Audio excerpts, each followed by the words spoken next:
NFC North has a receiver problem.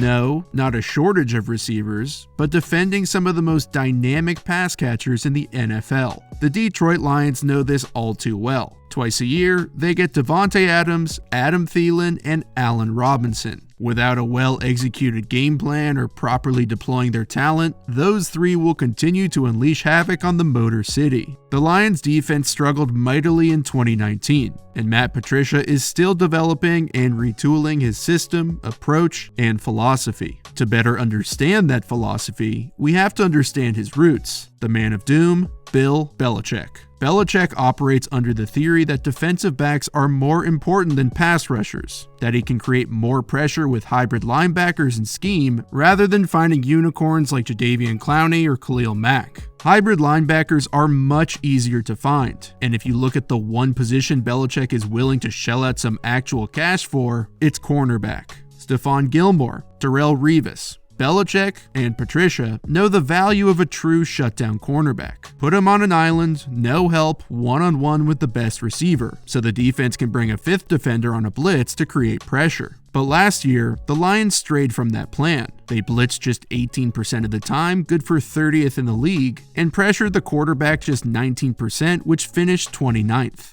They need to create pressure, and they need an eliminator to take away Davante, A-Rob, and Thielen. Fight fire with fire to free up the rest of their defense. Enter Jeff Okudah. The Ohio State product, recently drafted 3rd overall, improved every season of his 3-year career. His passer rating allowed declined in each of those seasons, and in his last 27 games, he didn't allow more than 50 yards to any receiver. He flat out eliminates different sections of the offense's game plan. Not only does the 6'1", 205-pound corner follow your top receiver, he can play any style, anywhere that you need him to go. He can play outside to both sides, he can cover the slot, one snap will knock you back with a two-hand jam, then the next he'll press bail and blanket your every move. If you need him to zone bail and play a deep third and cover 3, he uses his polished, smooth footwork to match any receiver or route combination that enters his area. If he's playing catch or press man, his rapid-fire footwork and 32-inch arms allow him to remain patient and trust his reaction and twitchiness to shut down the play. He is a force in the run game and is one of the most physical corners that I've charted. When he is one-on-one in open space, he has absolutely zero fear sacrificing his body to make a play. He's a perfect fit with the Lions' versatile defensive philosophy. They want to present the offense with as many exotic fronts, coverages, and structures as possible. Last year, they played man coverage a league-leading 66% of the time. So how does adding a cornerback like Okudah impact that philosophy moving forward? To answer that question, Detroit had to drive just 45 minutes down the road when Ohio State played Michigan and Okudah's entire skill set was on full display. When a cornerback is on an island, like Darrelle Revis was every Sunday, that means he has no help inside, outside, or over the top, which provides more flexibility for the rest of your defense. This is the role Okudah often played with Ohio State. On 3rd and 11, the Buckeyes are showing man coverage with each cornerback head up on a receiver and a deep safety in the middle of the field. Against these tray 3-by-1 formations, defenses will often kick coverage to the 3-receiver side and leave their cornerback and man on the backside receiver. If the corner isn't a lockdown type talent, coaches will often leave a rat linebacker in the middle of the field. And for those of you new to the channel, a rat linebacker plays an underneath zone and helps take away slants, crossing routes, anything of that nature. This would allow Okudah to cheat his technique to the outside and guard against any fades or outbreaking routes. If the receiver beats him inside, Okudah just funnels him to the rat linebacker. But because Okudah is a dog, that allows Ohio State to play man-free, which is still man coverage, but blitzes the rat linebacker. The free safety cheats over to cover the 3-receiver side, so Okudah has to protect inside, outside, shallow, and deep. He has to trust his technique while staying patient, or he could get burned for a big play. He specializes in what's called an inch or motor technique, which is rapid-fire, small footsteps to keep your feet alive and active so you're not caught flat-footed. The receiver is running a slant and is using a hezi or hesitation release. The goal of this release is to get square and push Okudah outside and upfield, creating room inside to win on the slant. Okudah's stance is perfect. compact and low to the ground, but in the air to maintain his balance, and his eyes are trained on the receiver's hip so he doesn't get fooled by his shoulders and head. Okudah uses tiny, quick steps and remains patient.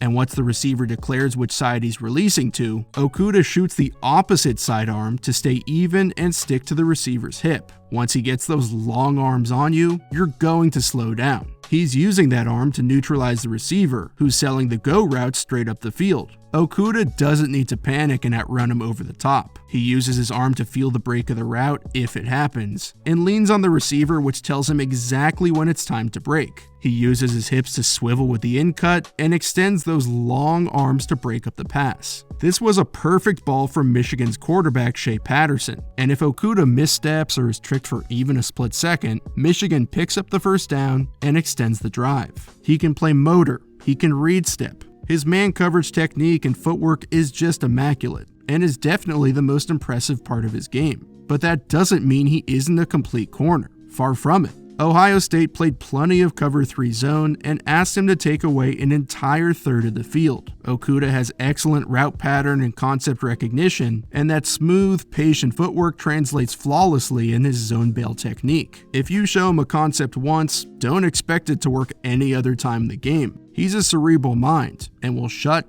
it down. Michigan is running Haas F Juke, which is a play we've talked about before on here. It's a concept used frequently by the Patriots, and if you're basing out of cover 3 zone, it's basically a death sentence. Haas is wordplay for a hitch and seam. The outside receiver runs a hitch to hold Okudah, while the slot receiver runs a seam route. Because cover 3 zone has just one deep safety in the middle of the field, he has to make an impossible decision of which seam to cover. Based on how Ohio State lines up pre-snap, Shea Patterson can make a pretty safe assumption that they're in cover 3 zone and not playing man coverage. When he sees a linebacker matched up with his slot receiver, it's clear that all he needs to do is look off the safety and wait until the seam clears that backer. Unless the linebacker can reroute that receiver literally out of the stadium, the seam is wide open, and Okudah can't safely leave the hitch route because the receiver could be running vertical straight up the sideline. But when Okudah sees something once, it will not fool him again. Just 2 plays later, Michigan has a similar concept to the field. They identified the soft spot in Ohio State's defense and want to attack it early and often. They use a pre-snap motion to manipulate the coverage and create space to give their receiver free access up the seam. From the boundary, they use ghost motion to create a shift from Ohio State. The Buckeyes counter with a rock and roll rotation, where their corner becomes the safety, and the safety kicks down to account for that extra receiver. This creates even more space up the seam, and with cornerback Damon Arnett sitting a little too far inside, nobody is there to reroute the receiver. This is a prime example of Okudah using his excellent zone bail technique. As he opens his hips and bails, he is watching the quarterback through the slot receiver. He's reading eyes, processing route concepts while feeling his receiver's movement. He sees that slot receiver speed releasing up the seam and knows Arnett will take the outside receiver on anything underneath. Okudah takes a great path to the ball. He doesn't just sprint straight at the receiver, he matches the route up the field while watching the quarterback. Then, when the pass is thrown, he breaks on the ball and makes a play. Those instincts show up everywhere in his game, and if you're not varying your releases, mixing up your route tree, just keep giving him the same looks over and over, he's gonna make you pay. His patience during the receiver's release is just downright impressive. It shows that he trusts his technique, footwork, and overall dynamic ability to win the matchup.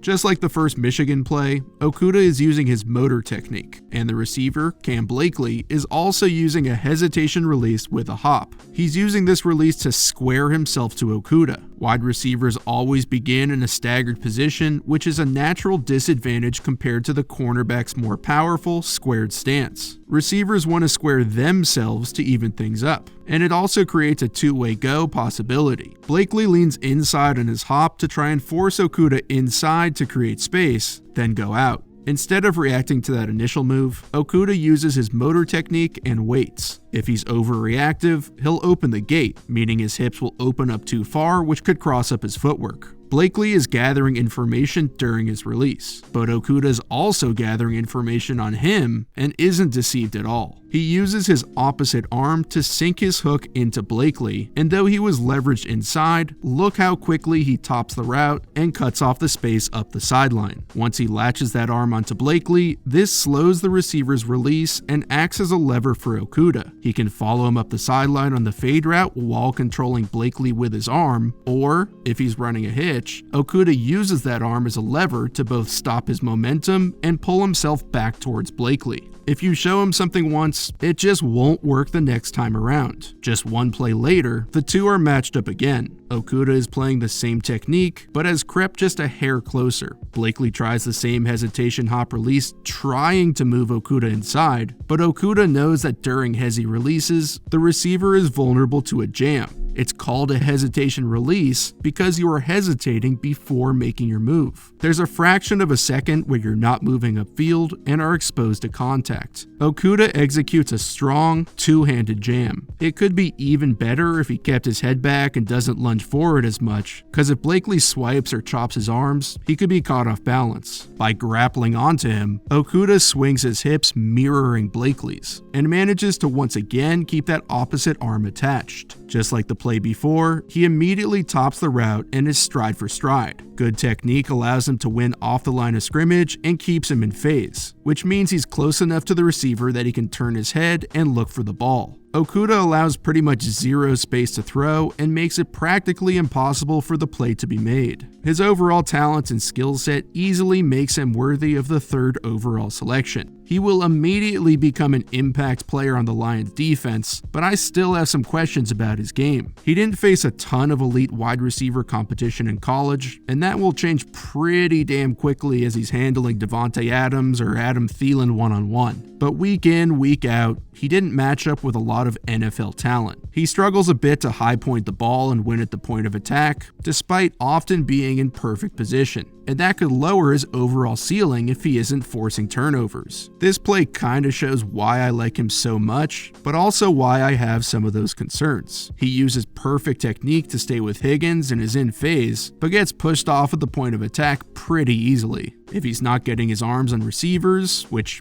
he almost always does, there's a chance his 4.48 long speed won't be able to keep up. The Detroit Lions needed to revamp and restore their defense after a frustrating 2019 season, and Okudah gives them that chess piece that can follow number 1 receivers everywhere they go. You can put him on an island with a Devontae Adams, Allen Robinson, or even bump him into the slot with Adam Thielen, and send that extra linebacker or defensive back on a blitz to create pressure. He has patience, awareness, lightning-quick footwork, technical polish, and he excels in both man and zone schemes. Jeff Okudah is ready to bring back the Lions with some bite.